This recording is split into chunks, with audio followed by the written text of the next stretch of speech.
Corona काल के बाद से शेयर बाजार के जरिए पैसे कमाने की चाहत रखने वाले लोगों की तादाद लगातार बढ़ी है। सितंबर महीने के दौरान भी देश में रिकॉर्ड डीमैट अकाउंट खोले गए हैं। आंकड़ों के मुताबिक सितंबर महीने में 30 लाख से भी ज्यादा डीमैट अकाउंट खोले गए हैं। ये लगातार दूसरा महीना है जब डीमैट अकाउंट खोलने वाले लोगों की संख्या 30 लाख से ज्यादा रही है। डीमैट खाता खुलने में ये तेजी की वजहें भी जान लेते हैं।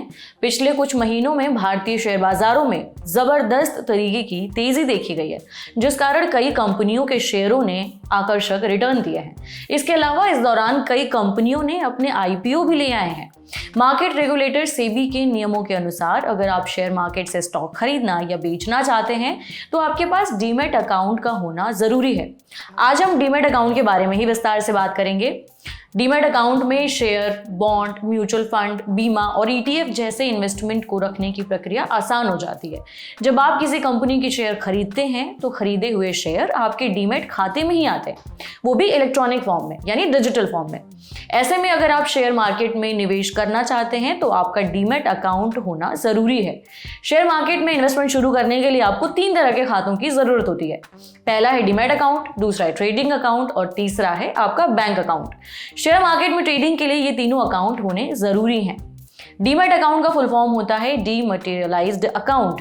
ये खाता इलेक्ट्रॉनिक फॉर्म में शेयरों और सिक्योरिटीज को रखने की सुविधा देता है। फिजिकल शेयरों को इलेक्ट्रॉनिक फॉर्म में बदलने की प्रक्रिया को डीमटेरियलाइजेशन कहा जाता है। जब भी ट्रेडिंग की जाती है तो इन शेयरों को डीमैट अकाउंट में क्रेडिट या फिर वहीं से निकाल के यानी डेबिट किया जाता है। अब सवाल यह है कि डीमैट अकाउंट खोलें कैसे। आप किसी वित्तीय संस्थान या फिर ब्रोकर के जरिए डीमैट अकाउंट खोल सकते हैं। सबसे पहले आपको इसके लिए एक डिपॉजिटरी पार्टिसिपेंट, जिसे डीपी भी कहते हैं, उसे चुनना होगा। ये वित्तीय संस्थान, अधिकृत बैंक या फिर कोई ब्रोकर भी हो सकता है। डीपी फाइनल करने के बाद उस संस्थान से डीमैट खाता खोलने का फॉर्म और केवाईसी फॉर्म मांगे। वो सारी डिटेल्स भर करके वो फॉर्म जमा कर दें। इसके साथ ही पैन कार्ड, निवास प्रमाण पत्र, आईडी प्रूफ की कॉपी भी देनी होगी और पासपोर्ट साइज फोटो देना भी जरूरी है।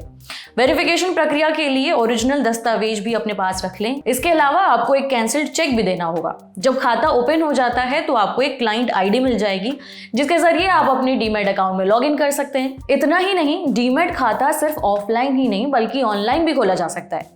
हाँ, डीमैट खाता खोलते समय कुछ चीजों का ध्यान रखना चाहिए, जैसे कि ये कोशिश करनी चाहिए कि जिस जगह डीमैट खाता खोल रहे हैं उसका ब्रोकरेज चार्ज कितना है, सालाना फीस उसकी कम होनी चाहिए, क्योंकि अलग अलग डीपी का ब्रोकरेज चार्ज, एनुअल चार्ज सब कुछ अलग अलग होता है। उम्मीद करते हैं कि डीमैट अकाउंट से जुड़ी ये जानकारी आपको काफी पसंद आई होगी। आपके लिए ये जानकारी जुटाई थी हमारे साथी प्रदीप यादव ने।